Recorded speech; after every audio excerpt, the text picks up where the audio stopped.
Assalamualaikum warahmatullahi wabarakatuh. Alhamdulillahi wa kafa. Wassalatu wassalamu ala abdihi alladhi istafa wa ala alihi as-sadati syurafa wa ashabihi al-kiram an-nubala wa tabi'ina lahum bi ihsan ila yaumil iqabi wal jazaa. Ashhadu an la ilaha illallah wahdahu la syarika lah jalla wa ala wa ashhadu anna Muhammadan abduhu wa rasuluhu al-mujtaba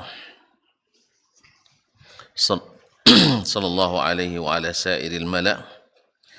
Thumma amma ba'du, fa usi nafsi wa iyyakum ayyuhal muslimun bitaqwallahi haqqat taqwa wa muraqabatihi fis sirri wan najwa, fa inna ajsadana 'ala an-nari la taqwa wa tazawwadu fa inna khairaz zadi at-taqwa. Wa ba'du, fa Bapak dan Ibu-ibu, saudara-saudara dan saudari-saudari, keluarga besar Rumah Sakit Islam Ibnu Sina Pekanbaru, para pimpinan, para tenaga medis dan para medis, karyawan dan karyawati, serta seluruh hadirin wal hadirat wal musyahidin wal musyahidat yang hadir di Masjid Asy-Syifa ini ataupun yang menyaksikan melalui media dimanapun berada. Rasa syukur atas segala nikmat yang Allah karuniakan membuat kita insya-Allah sentiasa diarahkan untuk menggunakan nikmat itu untuk ketaatan. Pada hari Jumat ini, di pagi duha yang didoakan oleh Nabi, Allahumma barik li ummati fi bukuriha, kita berkumpul di sini sebentar aja, tidak lama-lama, hanya sampai selesai. Ya, tidak lama-lama sih, hanya sampai selesai. Dan insya Allah tidak lama juga memang, asal sudah ngangguk-ngangguk paham. Insya Allah Ta'ala kita mengaji sirah an-nabawiyah, seorang anak manusia tetapi luar biasa. Yang menjadikannya luar biasa karena diberikan oleh Yang Maha Kuasa. Wa rafa'na laka zikrak, kami yang mengangkat namamu, nama baikmu. Oleh sebab itu, kalau Allah yang mengangkat, tak ada yang bisa menjatuhkan. Dan Allah yang mengangkat, dia senantiasa di atas. Oleh itu, kita pun sebagaimana kita kagum kepada orang-orang yang punya kelebihan, tentu kita akan lebih kagum pada orang yang lebih memiliki kelebihan. Dalam beberapa majelis sebelum ini sudah kita bahas tentang khasa'is as-sirah an-nabawiyah, keistimewaan as-sirah an-nabawiyah, bahwasanya dia adalah sejarah manusia yang terbaik, manusia termulia, dan yang paling berkemampuan, baik dari sisi duniawi maupun apalagi ukhrawi. Kalau kita, tokoh-tokoh kita, rata-rata kemampuannya sebagian masalah duniawi, dan tidak jarang lupa kepada masalah ukhrawi. Itu pun sudah dibesar-besarkan orang, padahal sebagian masalah dunia yang dia ketahui. Sedangkan Nabi kita sallallahu alaihi wasallam ilmunya meliputi seluruh yang berkaitan dengan duniawi, dan plusnya adalah sampai ilmu kenya masalah ukhrawi. Dan ini yang lebih penting, karena dunia ini kan hanya perjalanan, sedangkan tujuan ada di akhirat nanti. Subhanallah, Nabi dengan apa yang Allah wahyukan kepadanya bisa menggabungkan keduanya. Kalau kita kan kadang-kadang enggak. Kalau masalah dunia cari cara dunia juga Ustaz ya. Masa akhirat baru cari cara akhirat. Enggak. Nabi SAW menjadikan mencari dunia dengan cara akhirat. Sehingga kita pun teratur di dunia dan mujur di akhirat. Bukan melarat di dunia, diazab di akhirat. Enggak. Oleh sebab itu kembali kepada sirah Nabi itu memajukan kita, memuliakan kita, memenangkan kita, menyenangkan kita. Tidak ada orang yang kembali kepada sirah Nabi kecuali Allah berikan lebih. Oleh itu kaum muslimin dan muslimat, ini yang harus ditanam di dalam sanubari dan hati yang paling dalam.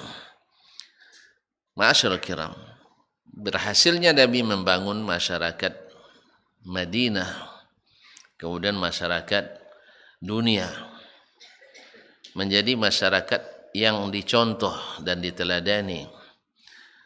Subhanallah, dengan hikmah dari Allah, tak satu pun anggota masyarakat sahabat yang terlibat aliran sesat. Coba bayangkan. Ini hasil didikan Nabi SAW.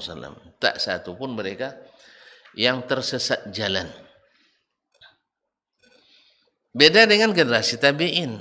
Gurunya kan sahabat cuma.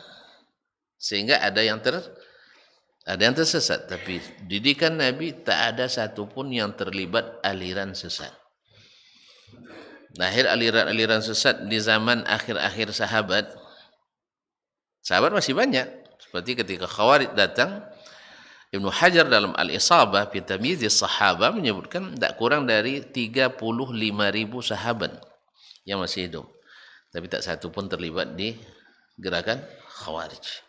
Demikian juga aliran Syiah datang, tidak ada sahabat yang masuk aliran Syiah.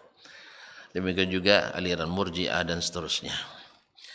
Tapi yang setelahnya generasi tabi'in yang hanya dididik oleh sahabat. Karena sahabat tidak maksum, maka apalagi murid-muridnya. Didikan Nabi SAW. Nah, kalau begitu, kembali kepada sirah adalah hal-hal sesuatu yang mesti dilakukan oleh setiap insan. Kalau dulu para sahabat menghafalkan sirah nabawiyah kepada anak-anaknya seperti menghafalkan Al-Fatihah. Ada yang tidak hafal Al-Fatihah? Hah? Yang tidak hafal tunjuk tangan. Kasih hadiah. Nah, kaum muslimin, kasih hadiah untuk menghafalkan. Nah, tidak ada yang tidak hafal Fatihah. Begitulah mereka menghafalkan sirah Nabi alaihi salatu wassalam. Karena apa? Penting. Sudah kita jabarkan pada penjelasan yang lalu. Nah, sekarang masuk kita pada, mungkin ada yang bertanya-tanya. Ini sirah ini pelajari di mana sumbernya, Ustaz? Iya kan? Ya kami tidak biasa dengan sumber kecuali ibarat penyakit harus diobservasi. Ya observasi namanya. Kemudian harus diagnosa. Betul bahasanya. Kalau salah kasih tahu aja. Saya tidak orang ahli kesehatan. Ya, kemudian uji labor, uji klinis. Ada non klinis juga. Dan sebagainya. Kemudian bahkan uji materi juga. Ini yang mau dioperasiin, ada duit apa enggak? Kan uji juga kan? Ada tesnya juga. Ada BPJS-nya tidak. Semuanya. Dan harus sumber-sumbernya valid. Harus ahli. Ini kan kita akan mencontoh ini sirah Nabi alaihi salatu wassalam. Oleh sebab itu layaknya tidak awal-awal di muqaddimah selalu para penulis menjelaskan dari mana sumbernya sirah an-nabawiyah itu. Kalau kemarin kita katakan bahwa sirah adalah terjemah hidup bagi Al-Quran. Berarti Al-Quran adalah sumber utama sirah An-Nabawiyah. Ya, kalau sirah adalah juga aplikasi langsung dari sunnah Nabi sallallahu alaihi wasallam, maka di antara sumbernya adalah juga as-sunnah an-nabawiyah dan mesti thabit dari Nabi alaihi salatu wasallam. Walaupun buku-buku sirah penuh dengan riwayat-riwayat yang tidak valid. Ya. Sebab alasan daripada penulis di masa dulu mereka memakai sanad. Dan ketika dia sebutkan sumbernya, kita disuruh untuk menelitinya. Karena Allah berfirman, Ya ayyuhalladzina amanu, in ja'akum fasiqun binaba'in fatabayyanu.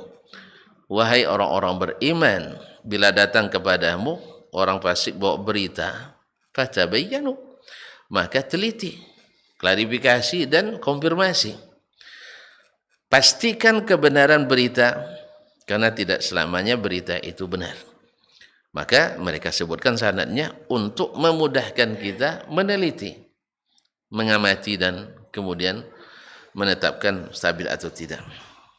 Jadi kaum muslimin dan muslimat rahmati Allah, sumber utama as-sirah an-nabawiyah adalah Al-Quranul Karim.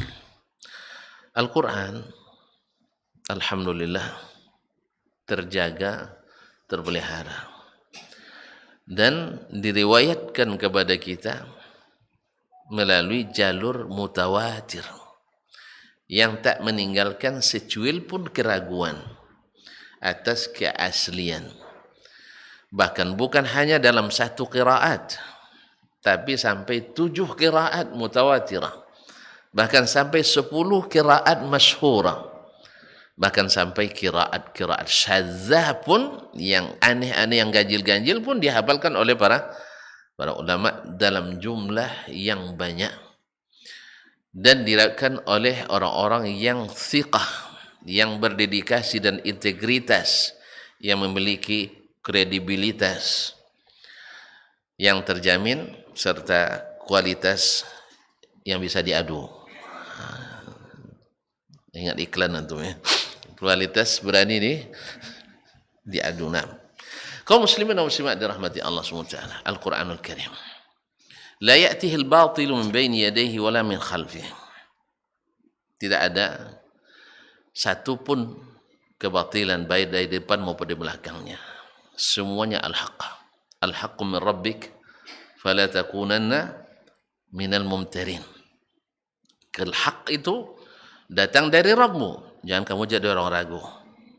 Ketika para sahabat dulu mendapatkan wahyu, tentu saja Nabi yang dapat, maksudnya disampaikan ke sahabat alaihi ridwanullah, mereka memakai metodologi yang kalau kita terapkan hari ini, kita selamat dari berkeping-kepingnya umat. Tetapi ketika kita tidak mengikuti mereka, kita pun terperosok ke dalam berbagai kelompok, terjerumus dalam berbagai kasus, sehingga kita terpecah belah. Apa sebab? Karena manhaj kita dengan sahabat berbeda. Apa yang membedakannya? Kalau sahabat dulu mendapatkan berita dari langit melalui wahyu yang diturunkan oleh Nabi sallallahu alaihi wasallam, yang didapatkan melalui Jibril yang turun langsung dari langit. Jibril di mana rumahnya? Di langit kan? Jadi dia bawa turun itu. Sebab apa? Karena kita tidak bisa ke langit. Paling cuma bisa nengok langit-langit. Itu pun sampai buka langit-langit. Allah musta'an. Kaum muslimin dan muslimat, Nabi alaihissalam dapat utusan dari langit membacakan kepada Nabi alaihissalam. Bagaimana sahabat berinteraksi dengan ayat dan juga sunnah Nabi sallallahu alaihi wasallam? Mereka membenarkan yang dikabarkan, bukan membenarkan yang dipikirkan. Mengikuti yang diperintahkan, bukan mengikuti yang dirasa dan dipikirkan. Banyak kita hari ini kaum muslimin tidak menerima kecuali yang sesuai pikiran. Sehingga yang diyakini adalah yang dipikirkan, bukan yang dikabarkan. Padahal ciri khas orang bertakwa yang Al-Quran menjadi petunjuk dan huda baginya adalah alladzina yu'minuna di awal surah Al-Baqarah, dzalikal kitabu la raiba fihi hudal lil muttaqin. Alladzina yu'minuna bil ghaibi. Al-Quran tak ada keraguan padanya. Kalau ada yang ragu, berarti ada masalah. Apapun yang dikabarkan Al-Quran, tak ada keraguan padanya. Kalau ada yang meragukan, pasti ada masalah dengan pikirannya. Sahabat ketika mendapat berita dari Al-Quran, mereka yakini seperti yang diberitakan. Sedangkan kita banyak hari ini karena pengaruh dengan berbagai metodologi dan pemikiran, akhirnya kita meyakini apa yang kita pikirkan. Tahu bedanya? Tahu bedanya? Makanya generasi sahabat tak satu pun personilnya yang menyimpang, sedangkan kita banyak personil kita yang menyimpang. Yang namanya pikiran tak pernah seragam. Pepatah orang tua kita apa katanya? Kepala yang sama. Oh enggak, ada yang putih juga. Kepala yang sama berbulu katanya, berambut. Kalau hitam dah hitam, ada yang dah putih. Jadi kepala sama berambut, cuman isi di dalam berbeda. Oleh sebab itu, menjadikan pikiran sebagai patokan beragama adalah kekeliruan dalam bermanhaj. Maka sahabat tak ada yang tersesat, satu pun.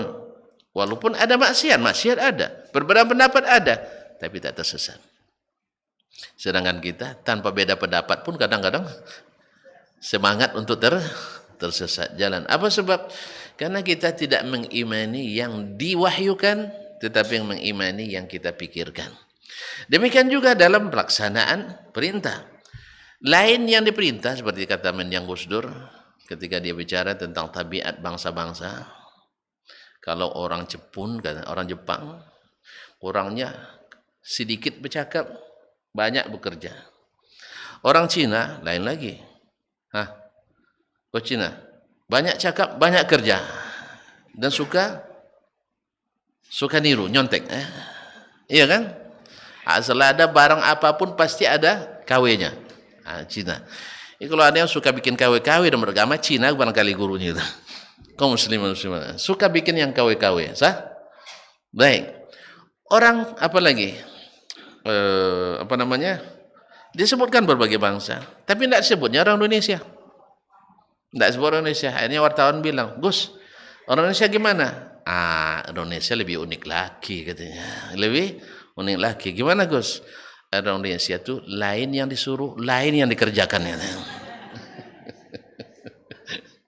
Ini kalau komplain ke Gus Dur ya, jangan ke saya. Itu yang Gus Dur yang bilang bahwa kalau orang Indonesia lain yang disuruh, lain dikerjakan. Coba tengok kita umat Islam di Indonesia ini, karena kita orang Islam ya. Orang Islam lain yang disuruh, lain yang dikerjakan. Akhirnya apa? Akhirnya kita bersepah dalam berbagai aliran yang bermacam-macam. Apa sebab? Karena dasarnya banyak pada pikiran, bukan pada yang diperintahkan. Jelas? Keyakinan sesuai dengan pikiran, bukan sesuai yang dikabarkan. Oleh itu penting merujuk kepada Al-Quran Al-Karim dalam pelajari sirah Nabi sallallahu alaihi wasallam.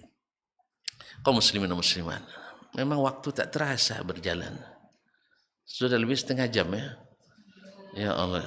Oh belum? Alhamdulillah. Alhamdulillah masih ada waktu nampaknya. Alhamdulillah. Saya senang kalau bapak-bapak dan ibu senang. Alhamdulillah, saya senang. Alhamdulillah. Kaum muslimin dan muslimat, banyak ayat yang bercerita tentang kejadian-kejadian di zaman Nabi sallallahu alaihi wasallam, baik yang bersifat dia sebagai seorang nabi ataupun dia sebagai seorang dai bahkan sebagai kepala rumah tangga, suami atau sebagai ayah. Itu digambarkan. Misalnya ketika beliau sudah berdakwah di Makkah waktu itu, Nabi sangat berharap para petinggi itu masuk Islam. Datanglah mereka ke Nabi untuk untuk bergaining, negosiasi. Nabi berharap mereka orang kalau masuk petinggi ini seperti Utbah bin Rabi'ah, Walid bin Mughirah, apalagi kalau Abu Jahal dan Abu Lahab, ya, tapi Abu Lahab dah dicap tidak bisa lagi. Ubay bin Khalaf misalnya. Suatu hari Nabi sedang bersama mereka menyampaikan dakwah. Tiba-tiba datang di saat orang tu mengatakan, merendahkan Nabi, dakwah Nabi, yang ikut kamu tu sayangnya Muhammad hanya orang-orang hamba-hamba sahaya, orang-orang rendah tak punya jabatan. Ada pula orang-orang buta barangkali kan. Tiba-tiba datang Abdullah bin Ummi Maktum, Ibnu Ummi Abd. Nah, disebut dengan Ibnu Ummi Abdin. Datang ke Nabi SAW waktu itu. Kan tinggal orang Quraisy tinggal menunjuk lagi. Itu kan buktinya. Orang-orang yang gini yang mau masuk Islam gimana? Kami nak masuk. Ya, orang sombong itu begitu. Yang nak masuk Islam kan orang begini, orang cacat begini. Akhirnya Nabi SAW abasa wa tawalla. Abasa wa tawalla an ja'ahul a'ma wa ma yudrika la'allahu yazakka aw yazakkaru fatanfa'ahu dzikra amma man istaghna fa anta lahu tasadda wa amma man ja'aka yas'a wa huwa yakhsha fa anta anhu talaha. Subhanallah. Ini ketika baca ayat ini, subhanallah, kaum muslimin dan muslimat dirahmati Allah, mengingatkan kita bagaimana Nabi saat itu dia berharap orang masuk Islam, tiba-tiba datang hal yang menjadi penghalang. Bukan Nabi yang penghalang. Nabi tidak menganggap itu penghalang. Orang Quraisy tadi yang menganggap itu sebagai penghalang. Gimana kami nak masuk Islam? Mau duduk kayak orang seperti itu kami tidak bisa. Mereka kan kasta-kasta dijaganya. Jadi akhirnya mereka semakin tidak mau menerima. Tentu Nabi merasa bersedihlah dia, sehingga dia abasa bermuka masam. Subhanallah. Lihat ikhwan, akhwat. Nabi bermuka masam di depan orang yang tak pandai, tak bisa melihat. Tak bisa melihat. Antum muka masam depan orang yang sedang tidur. Sedih dia. Dia tak melihat. Berpaling pun dia tak tahu. Tapi ternyata Allah SWT menganggap itu sebagai sesuatu yang keliru. Tak boleh berlaku. Walaupun kita mencibir orang buta dari belakang, boleh apa tak? Tak boleh. Bermuka masam pada orang buta juga tak boleh. Walaupun dia tak melihat. Jadi tersinggung tak tersinggungnya dia, muka masam itu tak bagus. Makanya selalulah bermuka manis. Nah, selalu bermuka manis. Kalau tak mau manis-manis muka tu, ambil jeruk tiap pagi. Jeruk manis. Kemudian jeruk sangkis dia usapkan ke muka, biar manis muka tu. Nah. Ya, tapi jangan lupa dibasuh selepas itu. Kalau tidak nanti batang semut. Jadi kaum muslimin dan muslimat bermuka masam pada orang yang buta pun tak boleh, apalagi pada yang Nah, ini dai harus juga seperti itu. Subhanallah. Kalau dijabarkan tidak selesai ini, kita panjang ceritanya. Tapi intinya Nabi kalau bahasa sekarangnya ditegur oleh Allah SWT. Sampai Nabi SAW mendapatkan teguran ini, justru bahagia beliau bila bertemu dengan Abdullah bin Ummi Maktum. Beliau selalu mengingat kejadian itu. Ini orang yang dengannya saya dapat pelajaran berharga dari Allah Subhanahu wa taala. Dibaca sampai akhir hayatnya, dibaca sampai hari kiamat. Subhanallah, Nabi tidak malu membacanya. Abasa wa tawalla. Ketika dibaca dalam salat, terbayang tu kan? Terbayang tak? Nah, coba kita sempat kita baca ayat ini dalam solat kita dan kita sering bermuka masam ketika berdakwah. Nangis enggak kita? Kalau enggak nangis berarti hatinya keras itu. Udah jelas awak sering orang lari gara-gara kita muka masam terus tiba-tiba baca ayat ini enggak menangis kita berarti hati kita masalah. Sebab orang-orang yang Allah jadikan Al-Quran itu sebagai hidayah baginya, dia merasa bahwa setiap ayat itu untuknya, bukan untuk orang lain. Setiap ayat itu untuk kita. Seolah-olah Allah berbicara menuju kita. Apapun ayatnya, kaum muslimin dan muslimat yang dirahmati Allah SWT, bahkan tentang surga pun kita cuma merasa وَبَشِّرِ الَّذِينَ آمَنُوا وَعَمِلُوا الصَّالِحَاتِ أَنَّ لَهُمْ جَنَّاتٍ. Beritahu kabar gembira kepada orang-orang beriman bahwa bagi mereka surga yang mengalir di bawahnya sungai-sungai. Ya, saat itu kita berharap saya termasuk hendaknya yang dapat berita gembira ini sehingga semangat kita untuk sholat. Tapi kalau tidak, sholat yang hanya dengan inna a'taina panjangnya luar biasa. Iya.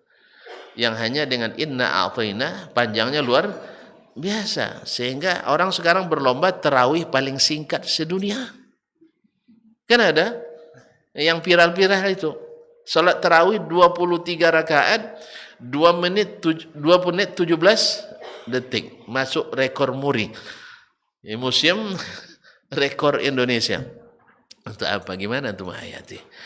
Tapi kalau orang yang menikmati ayat demi ayat, subhanallah, sampai Nabi SAW pernah tahajudnya satu ayat sampai selesai menjelang subuh. Apa? Wattaqu yawman turja'una fihi ilallah. Takutlah kamu ketika hari dikembalikan kepada Allah Subhanahu wa taala. Hari itu kaum muslimin, jangankan hari kiamat, hari kita masuk kubur dah habis tertutup semua. Kecuali kalau kita meninggalkan sedekah jariyah atau ilmu yang bermanfaat yang kita ajarkan atau punya anak yang saleh, ramai pula.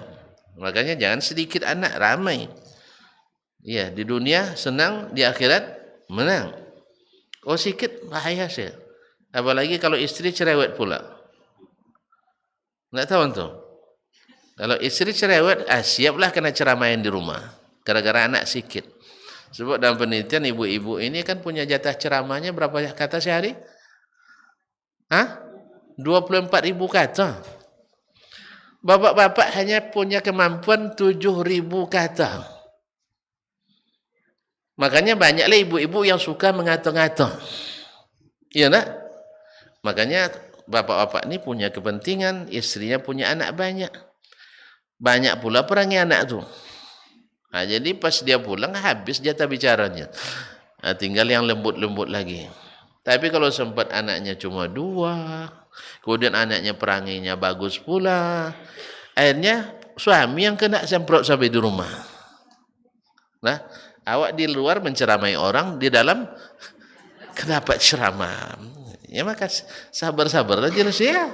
Nah, untung dapat ceramah di luar. Kalau enggak, badu ceramah kita. Kalau badu, mana yang menang? Mana yang menang? Kalau badu ceramah suami sama istri, mana yang menang? Istri, ngaku aja lah. Makanya bapak-bapak harus mengerti ini, harus paham. Kalau adu ceramah jangan lawan istri, kalah kita, bahannya banyak. Iya, sekali satu kesalahannya kita ungkit, 15 kesalahan kita terbit. Lengkap dengan nomor ISBN-nya sekali. Nah, iya, saya cobalah sampai pulang nanti. Nah, adu otot juga tidak lawan kita, kalah juga kita. Apa sebab?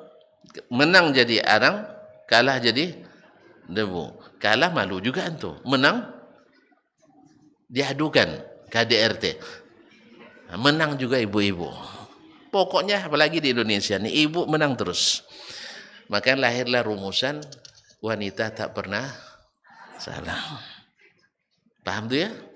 Kalau tidak siap jangan nikah dulu. Kalau tidak siap jangan nikah dulu. Baiklah kaum muslimin.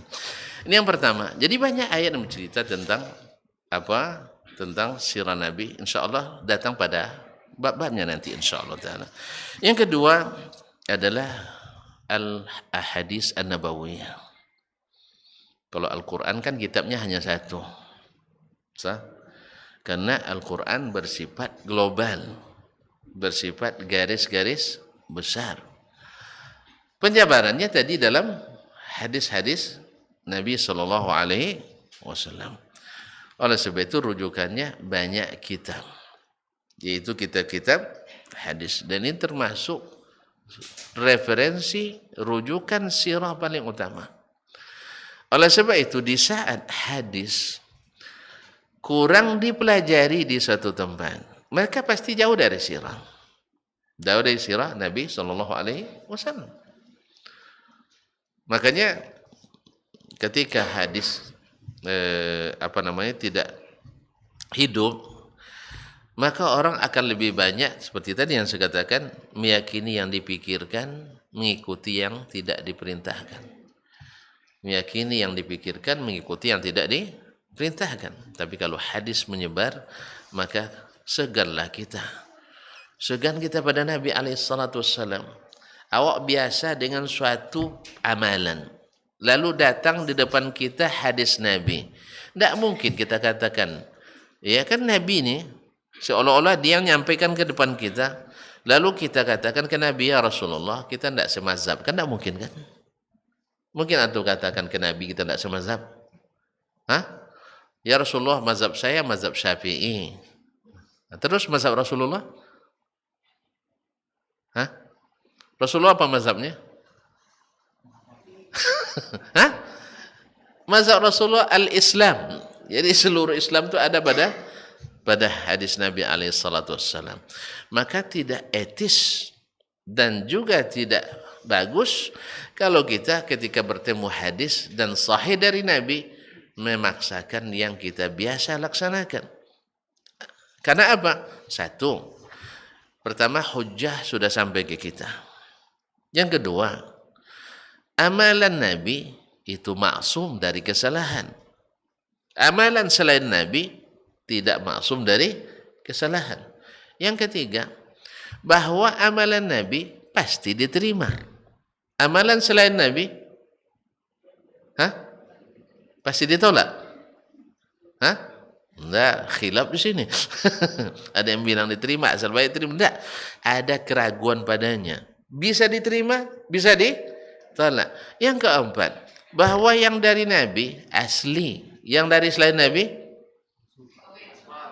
tidak asli. Mana yang lebih tinggi mutunya? Asli atau yang tidak asli? Asli. Yang keenam, mana yang lebih tinggi harganya? Yang original atau yang KW? Yang original. Tentu lebih baik, lebih tahan, lebih hebat, lebih diterima. Tidak mungkinlah ketika Bapak ditawarkan, ini imitasi, ini emas murni. Pilih yang mana? Serius ini. Ya pas emas iya. Tapi pas di amalan mana mau. Itu masalahnya. Kalau emas, duit, ini duit asli, ini duit palsu. Terima yang mana? Ini duit asli 1 juta. Ini duit palsu 1 miliar. Pilih yang mana? Mulai ragu dia. Asli ya? Bisa dicoba.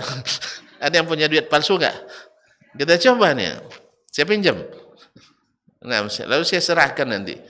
Serah murni ini. Ada yang punya duit palsu? Takut ditangkap ya. Taib. Pasti kita akan pilih yang asli. Taib. Ini kan baru harga duniawi. Ya tak? Harga duniawi. Andainya kita misalnya kesempatan lulus di dunia ini masih banyak. Sah? Tapi kalau di akhirat, kalau ketangkap pakai barang palsu, bahaya. Oleh sebab itu, jadilah sebagaimana kita bersikap mau yang asli daripada yang tidak asli. Tentu dalam masalah agama pun kita lebih cenderung memilih yang asli daripada yang tidak asli. Sebab malu kita nanti. Sebab di akhirat itu datang Nabi, datang saksi. Semuanya didatangkan. Ya, semuanya datangkan. Saya sekarang ini yang kaji dengan tuan-tuan dan puan-puan hari ini, kalau sempat tuan-tuan mengikuti yang saya amalkan, tidak sesuai dengan apa yang disyariatkan, saya akan dipanggil. Sebab tuan-tuan yang manggil. Mana dapat? Ustaz Dasman, bila kajian Jumat? Di mana? Masjid Asy-Syifa. Bukan pekan ke berapa? Pekan pertama. Oh, menggantikan Ustaz Saidul Amin ya? Iya, tercatat semuanya itu. Dah dipanggil saya. Kamu dari mana dapatnya? Saya panggil Ustaz saya nunggu saya panggil. Panjang cerita. Mau tuan-tuan panjang cerita? Mau nanti hisapnya lama-lama? Hah? Ya, tuan-tuan kan tahu sendirilah, orang sakit suruh ngantri lama-lama senang dia? Enggak kan? Kalau ada kesakitan suruh ngantri dulu lama-lama. Kan enggak senang? Di hari itu lebih sakit daripada sakit sekarang. Ya, semua orang tertunduk takut. Sampai para nabi pun ketakutan hari itu. Para nabi pun apa bilang? Nabi bilang apa? Nabi-nabi bilang hari itu apa? Nafsi, nafsi, nafsi. Likulli kullu rasin yawma idzin sya'nun yughni. Likulli imri'in minhum yawma idzin sya'nun yughni. Setiap orang hari itu punya kesibukan yang tak bisa membantu orang lain lagi. Masih ingat ada syafaat? Datang orang ke Adam, Adam ketakutan. Datang ke Nuh, Nuh tidak mampu. Datang ke Ibrahim, Ibrahim juga risau.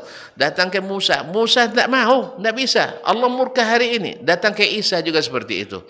Baru datang Sayyiduna Muhammad sallallahu alaihi wasallam, karena cintanya yang besar kepada umat, sehingga cinta itu membuat rasa takutnya hilang. Jadi kadang-kadang kalau ketakutan, ingat cinta, maka kita akan berani. Jelas ya? Takut, ingat cinta.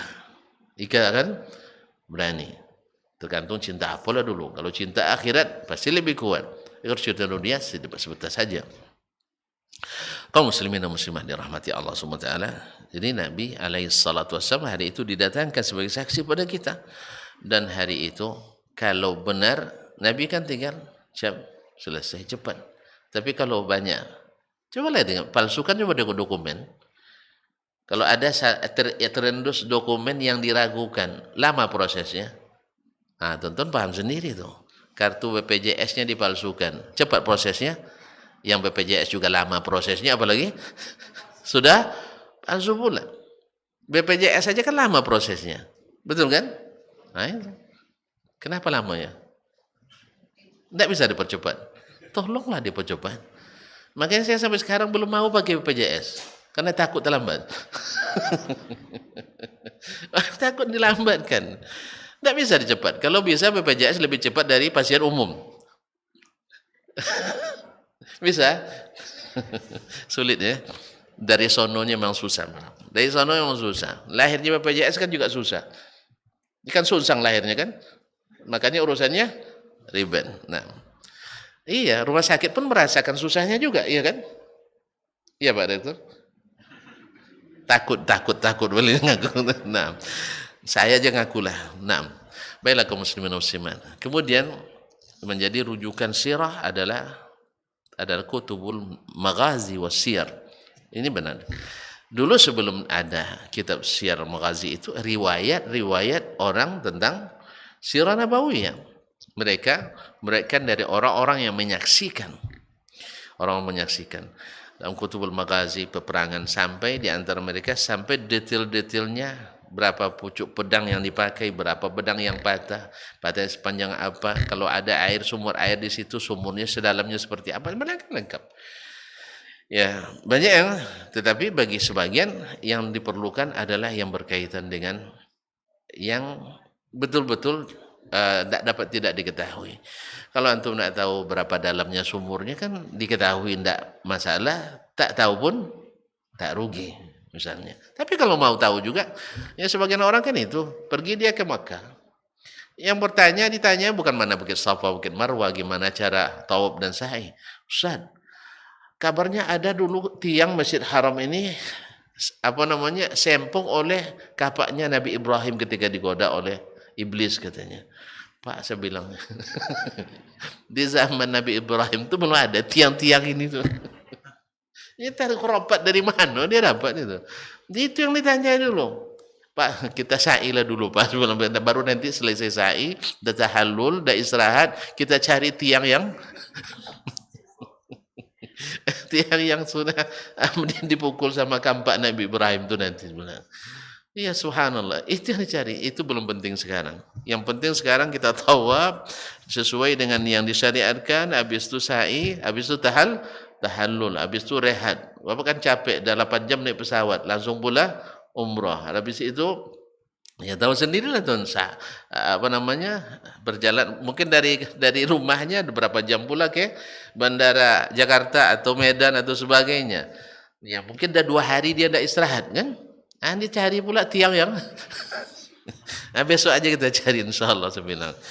Nanti insyaallah tidak akan ketemu, tidak akan ketemu. Sebab ini tiang-tiang ni ada yang dari ada yang dari Italia, namanya batu pualamnya, ada yang dari Jerman, ada macam-macam dan sebagainya. Kalau saya cerita panjang lagi cerita nanti kan. Jadi kaum muslimin dan muslimat dirahmati Allah, jadi kutubus syiar. Kemudian di antara rujukan adalah kitab-kitab tentang al-futuhat, tentang peperangan-peperangan. Dalam penaklukan-penaklukan juga ada menjadi sumber as-sirah an-nabawiyah. Tapi juga dalam ini perlu kita selektif. Dan yang harus diketahui bahwa tidak sedikit orang-orang non-muslim juga menulis tentang sirah atau tentang sejarah Islam. Tapi berdasarkan pengalaman, walaupun orang mengatakan orang lain menilai pasti objektif, kalau kita sendiri mesti subjektif. Itu orang sekarang. Itu orang sekarang, iya. Kalau dia bicara tentang anaknya hebat, bagus, soleh, sebagainya, ya kan? Pada orang menilai tidak soleh, walaupun namanya saleh. Ya, tadi itu orang sekarang. Jadi peneliti sekarang tu mengatakan seolah-olah orang dulu tu ulama-ulama kita seperti sekarang ini. Apalagi tidak sedikit pula seperti kata Imam Al-Ghazali rahimahullah, ulama-ulama su yang cenderung membela pendapatnya bukan menegakkan Islamnya. Yang cenderung membela pendapatnya bukan menegakkan Islam yang dibajarkan oleh Rasulullah sallallahu alaihi wasallam. Itu sekarang. Kalau dulu tidak. Mereka seperti Nabi SAW. Coba ayat abasa wa tawalla, siapa yang ditegur? Nabi. Disembunyikannya? Tidak. Nabi SAW ketika para istrinya minta belanja lebih dari Nabi, turun ayat qad sami Allahu ayat tentang dalam surah At-Tahrim itu. Sampai Nabi mengharamkan makan madu waktu itu, Allah tegur pula, lima tuharrimu ma ahallahu lak. Andainya Nabi subjektif, andainya Nabi SAW tidak objektif, dia sembunyikan ayat ini. Ini kan teguran buat saya. Jelas kaum muslimin, tapi justru Nabi bacakan karena ini tandanya Nabi tidak dibiarkan tersalah, langsung diluruskan. Itulah makna ma'sum itu. Bila Nabi tersalah langsung diluruskan. Seketika wahyu masih turun. Setelah wahyu tidak turun, siapa yang akan luruskan? Oleh sebab itu maka tidak ada tambahan sedikit pun dalam agama. Karena kalau ditambah, siapa yang luruskan? Siapa yang luruskan? Oleh sebab itu Allah sudah cap al-yawma akmaltu lakum dinakum. Oleh sebab itu rujukan dari orang-orang orientalis yang justru menjadi rujukan banyak penulis kita hari ini, akademisi kita hari ini, banyak distorsi sejarah dan pengalihan isu dan opini umum tentang sejarah Islam. Oleh sebab itu, maka kita hati-hati juga merujuk buku-buku sejarah umum, karena jangan kalau sekarang orang zindik, dulu juga banyak yang hendak mengaburkan sejarah-sejarah Islam ditambah dengan aliran-aliran sempalan yang ada dalam Islam. Oleh sebab itu, maka pilihlah rujukan-rujukan yang mu'tamad, yang tidak terpengaruh oleh berbagai aliran yang ada di dalam tubuh umat. Wallahu ta'ala. Kemudian kitab-kitab sastra, kitab-kitab adab yang juga membantu menafsirkan ungkapan-ungkapan yang ada dalam sirah Nabi alaihi salatu wassalam, dan kitab-kitab yang ditulis para ulama pada umumnya. Mudah-mudahan dengan demikian kita semakin yakin bahawa sirah yang datang kepada kita yang sudah disaring oleh para ulama Itulah gambaran secara lengkap tentang kehidupan Nabi alaihi salatu wassalam. Semakin banyak kita mengetahui, maka semakin semangat kita untuk mengikut Nabi alaihi salatu wassalam. Barangkali sampai di sini waktu yang dibatasi. Insyaallah kita bertemu kembali pada suatu saat nanti. Entah di bulan ini, karena jadwal hari ini kan kembali jadi peran pengganti. Ya, hari ini sebenarnya jadwal Bapak Rektor kita, Bapak Sayyidul Amin, karena beliau berhalangan, ada tugas, maka diminta saya untuk ceng katanya. Apakah ceng atau mengganti langsung?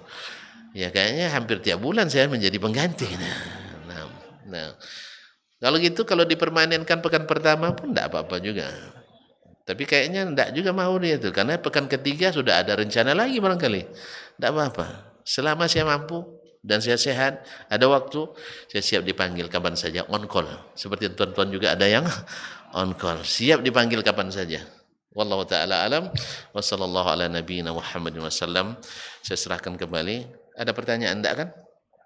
Hah? Enggak, jelas sekali. Jangan ditanya lagi. Soalnya kalau pertanyaan nanti sejam lagi tambahannya. Saya enggak pandai jawab pendek-pendek, itu masalahnya. Sebab dia jawab pendek, nanya dalil dia. Ditanya panjang, kebanyakan dalil. Nah, itu. Oleh sebab itu, cukup tidak usah ditanya dulu. Ya. Alhamdulillah, terima kasih dan mohon maaf. Wa subhanakallahumma bihamdik, asyhadu an la ilaha illa anta, astaghfiruka wa atubu ilaik. Wassalamualaikum warahmatullahi wabarakatuh.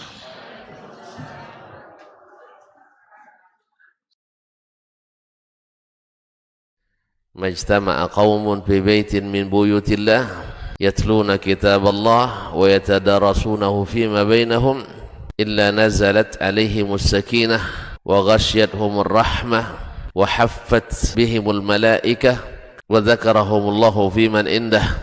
Tidaklah suatu kaum duduk di salah satu rumah Allah membaca ayat-ayat Allah dan sama-sama mempelajarinya kecuali turun kepada mereka as-sakinah, ketentraman dan kenyamanan.